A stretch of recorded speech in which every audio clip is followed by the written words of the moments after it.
Hi, this is Regina Y. Favors coming to you with Life Talk Topics. This is part of my Life Rebound and Recovery series. Life Talk Topics are usually helpful for anyone who has been in a setback and is on their way to overcoming a setback.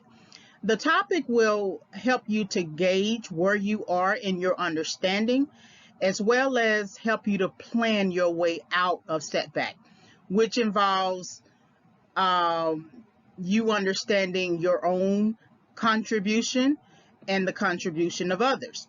So take some time to listen to this Life Talk topic. If you have any questions, please leave me a comment and I will respond. In addition, I usually leave some sort of link in the description box. Also, subscribe to the channel as well as hit the notification button if you are interested in further topics. Thank you very much for visiting my channel, and I hope you are able to gain some insight from this Life Talk topic. All right, so they oftentimes miss access to material resources. You know, I've watched many YouTubers, and I noticed that there's a trend going on that sometimes people, when they lose you and then want to come back, they don't necessarily want to come back. They want to come back because of what you got. And in other words, they don't need you, they need help. And so a lot of times people, what they miss in you is the furnishing in you. You know how you go into a house and you furnish a house and you have a couch, a coffee table, two end tables, a picture on the wall, right, to set up that room so it's furnished. Well, furnishing in this regard means to supply. And what they miss is all of the material resources that they had access to when they were in relationship with you. That's why they sort of keep coming back, because you have what they need, not necessarily in terms of love or even sympathy. You have what they need in terms of material. They could easily play you and get some money out of you, or they could just steal some money out of your purse. Or they can play you and get you to buy whatever they want you to buy, but they won't give you sex. You know, as a woman won't give the man sex. So when they miss access to material resources, it's usually because they miss access to the supplies that you brought as a part of the relationship. They didn't bring anything in. You were doing all of the furnishing. They miss access to shelters, so they miss the housing in you. People go back and forth in relationships, like these on and off again relationships, to receive shelter, to receive, and it can be emotional, mental, psychological, financial shelter. Somebody somewhere is not letting them come back home, but they know that they can come back home to you. They know that they can weasel and snake themselves into your house. They can say, I don't have anywhere to go. You're just going to leave me out here stranded. That's not right. Let me just, stay here for a minute, get my bearings, save some money, and then I'll leave. You won't have to worry about me again. And then the very same night, they're already pushing for sex. Because they are pushing for sex in this regard to wear you out, to wear you down, to wear down your defenses. So they miss access to shelter. They miss the housing in you because they know that there's comfort in receiving shelter from you. Someone is hurting their feelings. And so like a child, they go back to the place where they felt more comforted. And so it's the housing in you that they miss, not necessarily you. They miss access to cooking, so they miss you feeding them. They miss you serving them. They miss you putting all your heart and time and effort into preparing meals. They miss access to just unlimited food, right? They miss access to you being the cook in their lives, in a sense.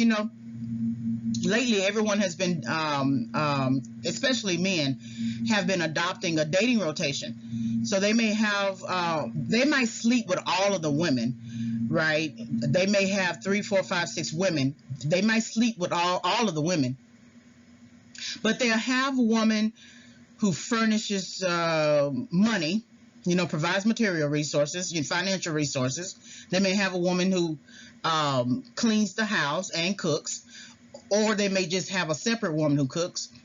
They may have a woman that they spend more time having sex with, right? So it's a number of things that they miss, and all of those women are serving as maybe a wife, almost like sister wives in a sense, right? So they miss access to cooking. You cook very well. The person that they are with, that they are dating, does not cook very well. Plus, when your food goes down into their throat and into their stomach, it comforts them. It fills them up. It warms the belly. And they remember who the person was who fed them like that. And it's almost like a mother. You almost, act like a mother. And I talk about this in this audio as well. But they miss the feeding in you. They miss you feeding them. And it's almost like maybe they are stuck in some sort of childhood where their mother prepared their foods for them. And so they didn't have to be responsible for cooking. And so all they had to do was, get up to the table and sit and eat, and then put the plate in a sink. And then after that, go their merry way. There was no responsibility. They miss access to wisdom and insight when they need the certainty in you. So one thing about it, I've always heard people say, men always return to women they trust. Right? There are certain women who will tell them the truth. There are certain women who will tell them whatever they want to hear. But there are certain women who have sort of like a wisdom about themselves, an insight about themselves. You might be the type of person who is a breath of fresh air for the man or for the woman. And they are certain that you are the type of person who will say and do what you say and will do. You are not the type of person who will flip-flop like a fish, out of water. You know what you want in terms of out of life. Now, you may not necessarily know what you want in terms of a relationship, because if you are allowing the person to come back and forth into your life, that means you really don't know what you want in terms of romantic relationships. Because if you were certain in that area, you would put a stop to it. So they then know that the certainty about you could be both wisdom and insight, but it could also be that they know that your yes does not really mean yes, that your no does not really mean no, and they know that they can always come back and get whatever they need, but they're not hurt necessarily over losing you. They miss access to comforting, right? So about a few slides prior, I talked about mothering. So they like all of this, this idea of being up under you. Okay, you're both on the couch watching TV. It's a lazy day, and he is laying down on your lap, laying his head down on your lap, right? You put the blanket on him and he feels comforted. I mean, the only thing he needs to do now is essentially put his thumb in his mouth, and then he'll be like a little baby, right? They miss access to comfort. And the reason why I say in terms of female to man is because usually it's the female who is who does a lot of the mothering. It's funny that men don't want you to tell them what to do, but in some ways they want you to mother them. And that's the strangest, dynamic when you find yourself mothering your man. And that is something that you need to take into consideration as you continue in a relationship, or if you are contemplating concluding the relationship, because it's a dangerous thing to mother someone who is grown, because you will always have to do that. They will never take responsibility on their own. And there's nothing wrong with comforting somebody, being a source of comfort, but they also have to take responsibility for their own emotions. It's called emotional self-regulation. And when you see somebody always having to go back and forth into relationships, on and off again, it tells you that they have a problem with emotional self-regulation. They miss access to conversation. So when they need the constant in you, people like consistency. It's okay for them to jump in and out of relationships, jump in and out of jobs, jump in and out of marriages, jump in and out of friendships, not complete anything. But they want you to be constant. They want you to be consistent. They want you to be predictable, because they always need something to lean on. You see the trees outside, right? They are very predictable. Unless there is a storm that cuts down the tree is going to remain there, especially if the tree took really good, firm, strong root. It's not going anywhere. You basically have to bring in a saw to saw that tree down and all the way to the ground. But even then, even when you see like the little trunk, it's still rooted. You would have to uproot the complete tree in order for it to be gone. So it's the same with you. They like the constant in you. They like the conversation that you bring. It's a good productive conversation. It's kind of like a pick-me-up, and they know they can always come back to you for conversation, whatever their conversation is. Now, that doesn't necessarily mean they're going to marry you. Strange enough, I've always said that you don't necessarily have to have gone to college, but you do have to have some kind of worldview, so that when we get into conversations and talks and everything, they don't have to be highly intellectual, but they do, they do have to have some kind of productivity tone. Like, let's talk about the presidential election, or talk about, say, everyday politics. What are your views on that? And you don't have to become a politician or anything like that. But it is important that you are in a relationship where you can have a conversation ever so often with your partner. It shouldn't all be about just sex. Not even just dating, not even just, going out to the zoo. All of that is good too. You need to be able to feed each other's souls. So when he comes back into your life, it's not necessarily to feed you. It's you feeding him. And that's you feeding him constancy through conversation. They miss access to sustained sex when they need the stability in you. So I have this project that I'm working on where I'm looking at marriage as a secure base for infidelity, that people often leave the security of the marital home to step out and go have sex, do whatever they want to do in the sex market, and then turn around and come back. Well, I wonder about that sometimes. Why don't you just go ahead and divorce the wife or divorce the husband? Why keep them on the hook like that if you know that you want to operate in the sex market?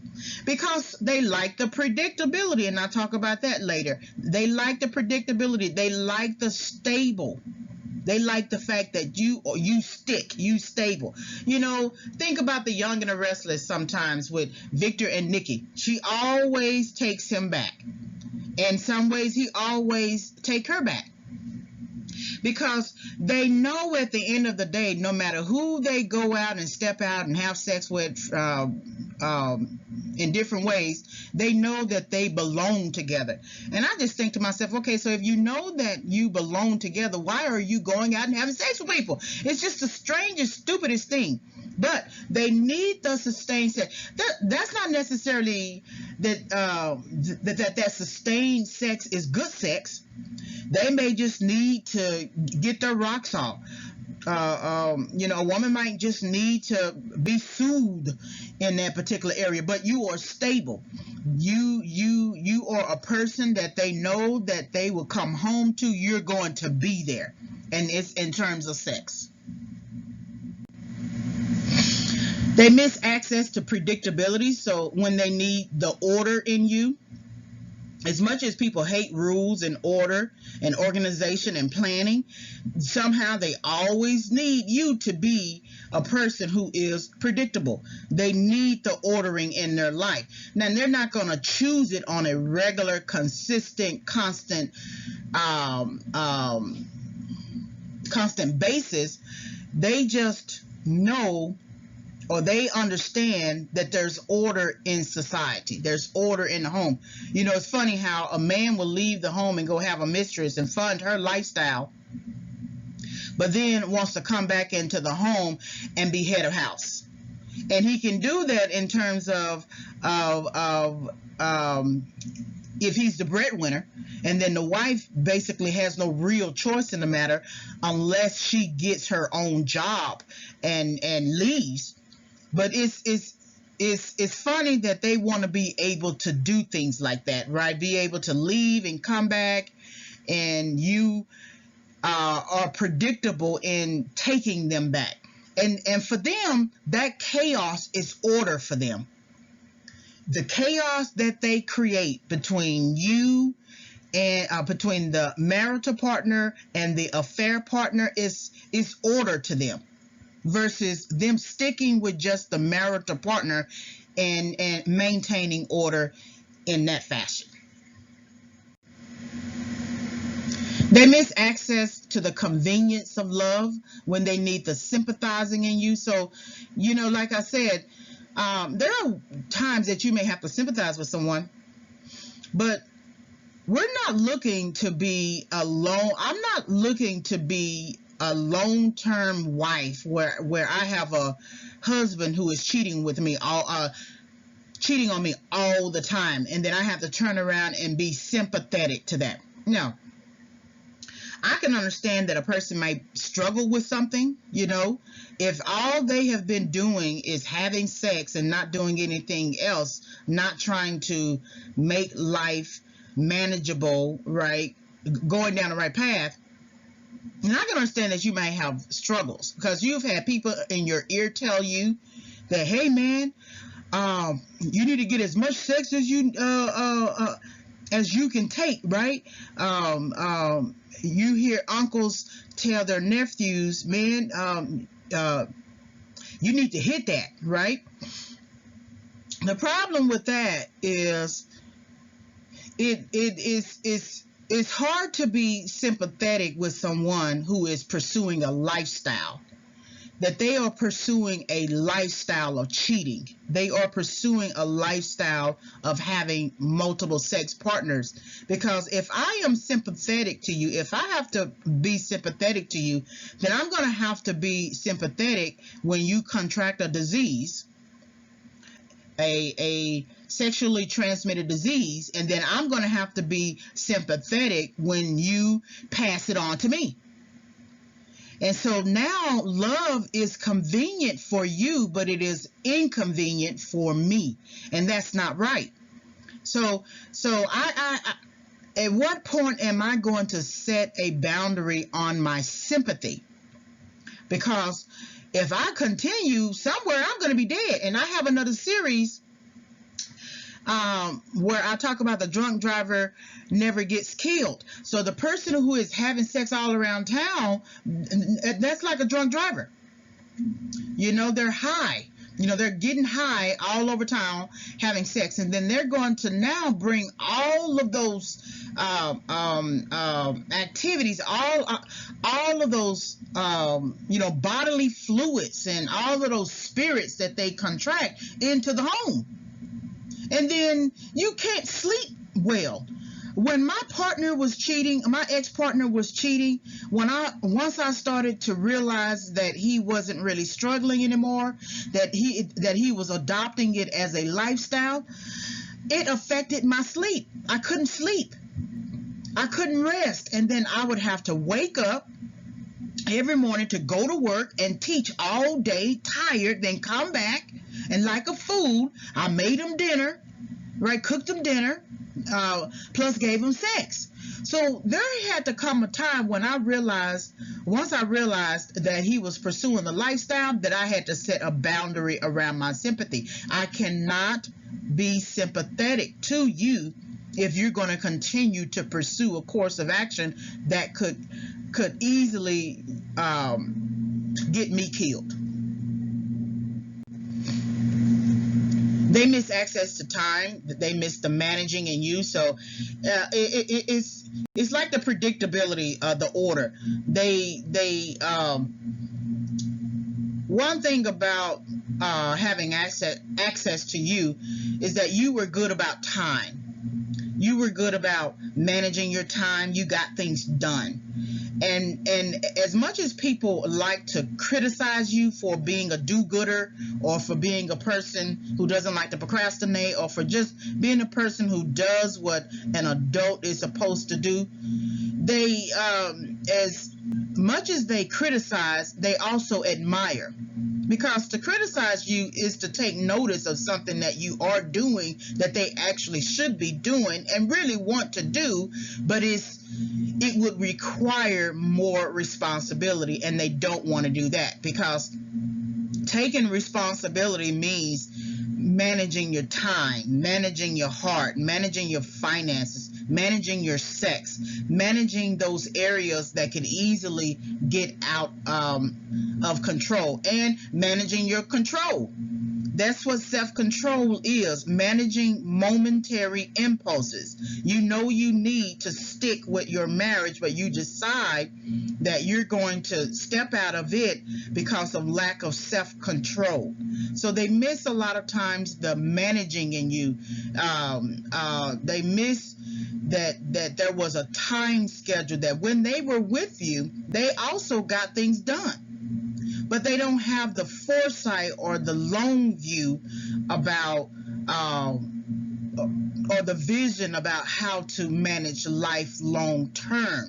They know how to manage it maybe in short, brief impulses. Some people can stay on a job, clock in, do their job, clock out. But somehow they cannot manage themselves on the weekends. They got to go to the clubs or to the bars and have a fight.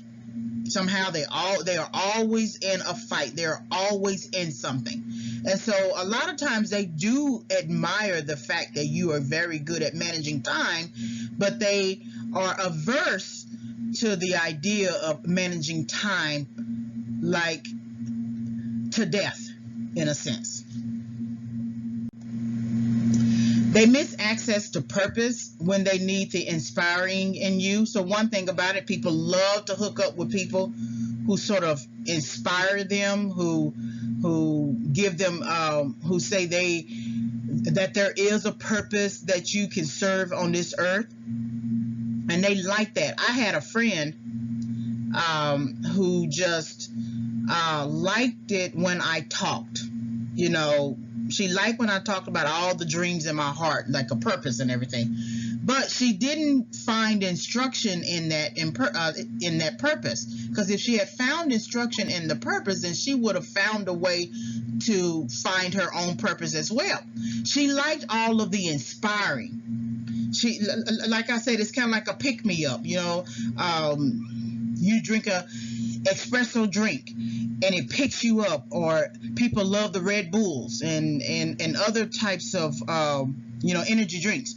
So they like to be inspired, but they're not going to take instruction in terms of turning that inspiration into work ethic, into now let me do the steps, do the reflection and the steps to find out what my purpose is.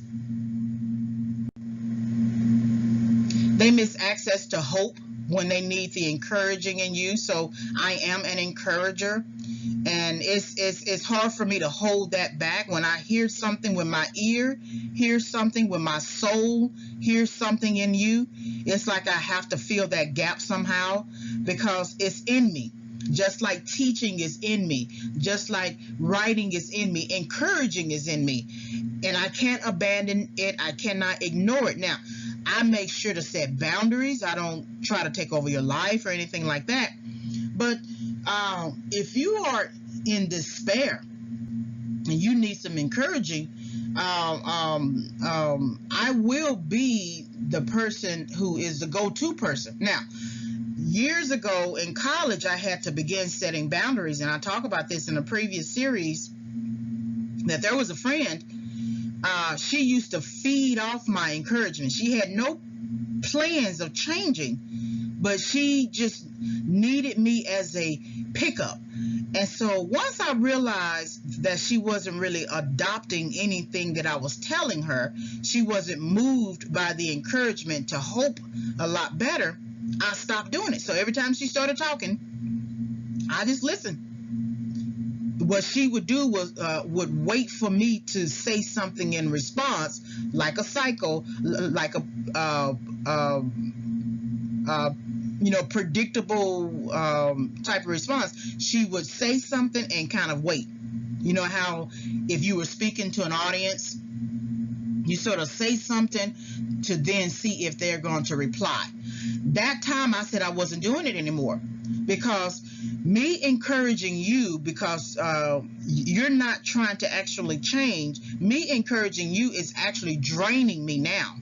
So it's much better for you to now begin standing on your own emotionally, mentally, psychologically, because I cannot stop what I'm doing every day, every month, right, to help you get back on your mental feet, your psychological feet, your emotional feet. At what point are you going to now begin to think about how you need to begin encouraging yourself? They miss access to peace, so they miss the peacemaker in you. Nothing worse than to go through life in a state of chaos. Every time you turn around, it's chaotic. You know, there is a lot of disorder. And a lot of times people will run to you because you are the peacemaker. At 44 years old, I cannot stand all this chaos. Maybe in my 20s, when a lot of chaos happened, I just didn't know how to handle it. But today, I know how to handle it. I just don't deal with you. I will do whatever I need to do, to say whatever I need to say in a respectful manner. But I am not going to drive myself crazy and not have peace in my own life. That is one of the qualities that you oftentimes will see a survey on Facebook, like which one is most important to you, and the options would be money, health, family, and then other items. Well, I will create a whole new item. I say peace. When I come home, I don't get to know my neighbors, not necessarily in terms of hanging out with them, because when I come home, I don't want to be polite. I've already gone and worked and talked and had conversations with people on the job and outside on the bus or something like that. But when I come home, I don't want to have to be polite. I don't want you to knock on my door and then I have to open up my door and entertain you. Now, there are times I pray and ask God, is there anyone that you would have me to say? Maybe I can discern something in a person who might live around here and they might be in trouble or something like that or whatever. And God will give me something to say. But I'm not looking to go and hang out with you. I'm not looking to sit outside and have conversation, because when I'm in the house, when I get to chunking things and throwing, I take off my clothes, take off the day, and I want to be in peace. Don't knock on the door. And so sometimes, That statement doesn't necessarily apply to people who like to entertain. I'm not talking about you. There is nothing wrong with that, right? But for me, sometimes people can take advantage of a person like myself who is an encourager. And sometimes people will, take advantage of you. Oh, you got a couple of eggs I can borrow? You got some bread I can borrow? You got some ketchup? I'm like, go to the store. And a lot of times these people have cars. I don't have a car. So you want to now take the stuff that I have to get on the bus. So no, not going to happen. So the peacemaker in you, they always like to run to the peacemaker, but the peacemaker can also get killed by all the crazy chaos. So you have to set boundaries around your peace just as well. So now that you understand that not everybody is hurt over losing you, think about this writing task. I want you to journal why you believe someone would be hurt over losing you. Get into your belief system, what you think about the person. What would they lose if the person no longer had access to you? Do you care? That's an important question, because what would they lose? A lot of times our pride kind of sneaks in and says he needs to be glad that he has me, or she needs to be glad that she has me. And then we stay in the relationship out of pride.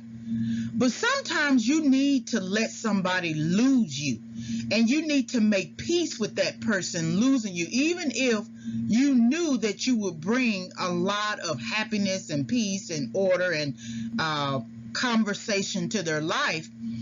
That if they did not, discern that, or discern you as a benefit to their life in order to keep you, then you need to let them lose you. So then you want to ask yourself, do you care? And how much do you care about the idea that someone would be hurt over losing you, or if someone would not be hurt over losing you? Because we stay in these relationships out of the motivation to get them to care. But they have already told us that they don't care by their actions. So I want you to take some time to journal why you believe someone would be hurt over losing you. What would they lose if the person no longer had access to you? And do you care? All right, so hopefully you were able to gain insight from this video discussion. Please like, subscribe, and visit. So please like the video, hit the notification bell for more discussions. I am re-uploading all of my audios, so I needed to make some changes to them. You can visit my website for more content at reginayfavors.com. If you want to send me an email, you can send an email, reginayfavors@yahoo.com. Please also purchase the book. It's going to come out in spring 2021. So I had to make changes to my book to update it, and I also updated the title. So the original title was Bait, Hook, and Switch: Confessions of a Rebound Girl, and I have updated the title to Toxic Encounters: Why People Pursue Rebound Relationships. So right now I'm still basically editing it, and I want to make it available in spring 2021. So thank you very much for visiting my channel, and I am Regina Y. Favors. Have a great day.